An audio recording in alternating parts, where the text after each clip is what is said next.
Nous allons finaliser ce tutoriel sur la création d'affiches sur Photoshop avec un tout petit ajout.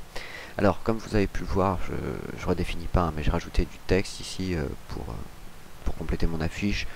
C'est pas vraiment la partie la plus importante. On va faire un tout petit ajout de quelque chose qui va nous servir bien plus tard. Et une petite mise en bouche avec ce concept-là. En fait, on va venir dessiner ici des courbes qui vont suivre la voiture et qui vont nous permettre de donner une perspective à un peu à notre affiche pour compléter un petit peu cet élément-là. Alors pour ça, on va se servir bien entendu de l'outil plume. Première chose que l'on va faire, on va venir créer juste au-dessus de l'arrière-plan, donc on va se mettre sur l'arrière-plan, on va venir créer un nouveau calque. Ce nouveau calque, c'est ce qui va nous permettre de plus tard rajouter donc ces lignes géométriques qui vont contourner la voiture, comme s'il y avait du vent en fait qui contournait la voiture.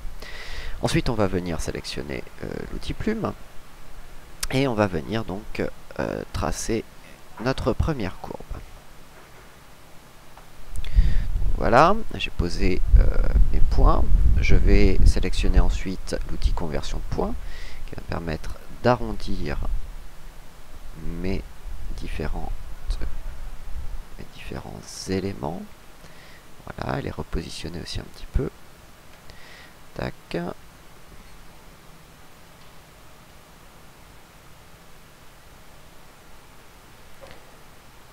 Voilà. Donc là j'ai une courbe un petit peu sympa quoi. Et cette courbe, je vais venir donc la tracer. Alors, on va pas tracer n'importe comment en fait. On va utiliser un outil qui est l'outil pinceau. Mais pour cet outil pinceau, on va avoir, comme vous pouvez le voir ici, différentes formes de pinceaux. On va choisir un pinceau d'épaisseur environ 13-14 quoi. La dureté à 100%. Alors, la dureté c'est plus ou moins de flou autour du trait. Là on va mettre 100% de dureté, c'est-à-dire aucun flou. Et on va aller paramétrer notre pinceau. Alors pour paramétrer le pinceau, c'est cette icône là. Si ça n'apparaît pas, il suffit d'aller dans fenêtre forme ou appuyer sur la touche F5. Et on va définir un certain nombre de choses. On va déjà, ici, vous avez la forme du pinceau. On va venir l'écraser, cette forme de pinceau, et lui donner un angle environ de 60 degrés environ. Ce qui nous permet d'avoir quelque chose un petit peu plus... avoir un trait un peu plus stylisé. Ensuite, on va aller dans dynamique de forme, c'est la première option. Et on va lui dire que ici, on souhaite avoir un fondu. Ce fondu, on va faire de 9999, c'est le maximum possible. Et la taille minimale va être de 10%. Alors, c'est quoi cette histoire de fondu? C'est très simple. En fait, ce qu'on va faire, c'est qu'on va diminuer le trait en fonction qu'on va avancer sur notre tracé. Plus on va avancer vers le bout de notre tracé, plus le trait sera fin. Ça nous permet d'avoir un trait beaucoup plus naturel et beaucoup plus sympathique lorsque l'on veut tracer un élément. Alors ça va énormément s'en servir plus tard. C'est ce qui va nous permettre de redessiner une photo en fait. On verra qu'il y a une technique très pratique qui permet de faire ça. C'est quelque chose qu'il faut passer un petit peu de temps avant de bien maîtriser. Mais ça marche très bien. Alors, on a notre calque 1, on a notre tracé qu'on va retrouver ici dans la palette tracé. On va faire un clic droit sur ce tracé et on va cliquer sur contour du tracé. Cet élément-là, je vous conseille même de le mettre, d'avoir un raccourci clavier qui vous permet de le déclencher. Moi, j'en avais mis un. Ce qui va nous permettre d'aller très rapidement sur le contour du tracé.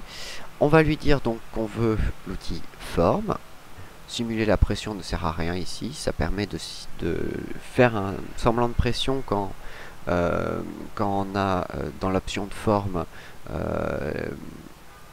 dans dynamique de forme, alors je vais pas pouvoir le montrer ici, l'utilisation de la pression du stylet. Donc ça on s'en fiche un peu. On va cliquer sur OK. Et comme vous pouvez le voir, on va désélectionner le tracé ici. Vous avez un tracé qui est plus épais ici et qui va s'affiner au fur et à mesure que l'on va avancer. Bon, on va baisser un petit peu l'opacité de ce calque, histoire de fondre tout ça dans l'arrière-plan, tranquillement. Tac, voilà. Et cet élément que l'on a fait une fois, on va le refaire autant de fois que nécessaire. Puis on va, si possible, on va essayer de mettre des couleurs un petit peu différentes pour voir ce que ça donne. Je suis pas sûr du résultat. On va bien voir ce que ça donne. Donc je vais reprendre mon outil plume. Je vais dessiner ma deuxième courbe. Tac. Je vais venir courber les points. Alors je vous rappelle que cet élément-là, cette utilisation de courber des points, je l'ai montré dans une vidéo précédente. À la rigueur, ce qu'on va même faire, vous allez voir, on va moins s'embêter, on va réutiliser après les tracés et on va juste les décaler. Voilà. Bon, j'essaie d'avoir une courbe un petit peu sympa. Une fois que ma courbe est bien là, je vais venir donc dans tracer, je vais changer la couleur, je vais prendre une couleur bien tranchée, bien vive, tac, par exemple, ok. En premier plan, bien entendu, la couleur, contour du tracé, forme, voilà, donc j'ai une deuxième forme bleue qui va s'insérer, je vais reprendre je vais recliquer sur mon tracé, et ce que je vais faire, c'est que je vais juste le décaler. Alors pour ça, on va utiliser un autre outil qui n'est pas là.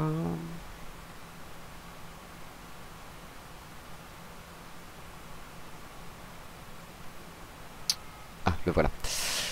C'est l'outil flèche noire. Donc on a deux flèches, flèche blanche et flèche noire. Donc ici, on va prendre la flèche noire qui nous permet de décaler donc hop tout notre tracé d'un seul coup. Et ensuite, avec la flèche blanche, on va pouvoir venir décaler point par point. Hop. Donc on va décaler le premier point, le deuxième point, troisième point. On va refermer la courbe un peu plus fort vers ici. Voilà. Tac. Tac.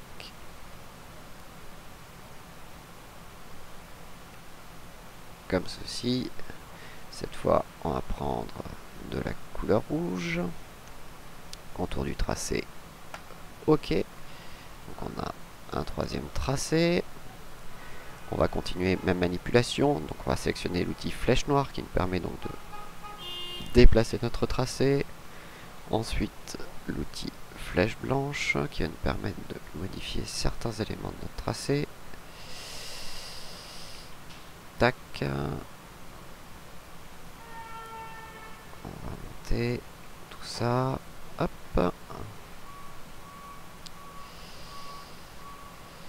Voilà.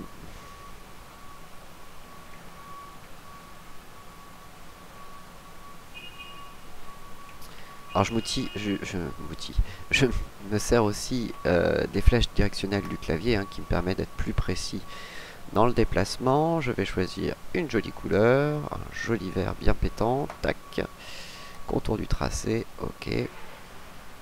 Oula, le vert se voit pas très bien, on l'entreaperçoit, je vais choisir un vert peut-être un peu plus foncé. Tac, contour du tracé, hop, voilà, on le voit un peu mieux.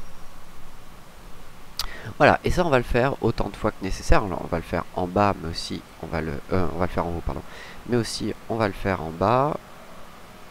Donc, je vais redessiner une courbe. Tac. Avec l'outil conversion de points, je viens arrondir ma courbe. Voilà. On va replacer un petit peu les points pour que ce soit sympa. Tac. Voilà.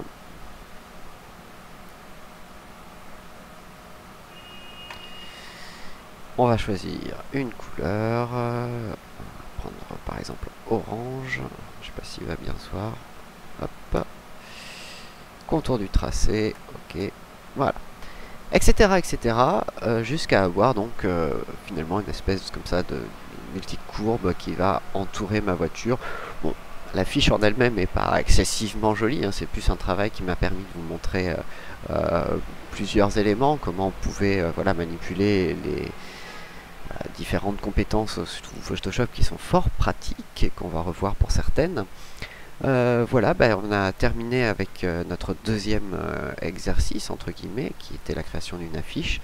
Et puis on va passer à un nouvel exercice pour continuer à se former sous Photoshop assez rapidement. Voilà, next vidéo.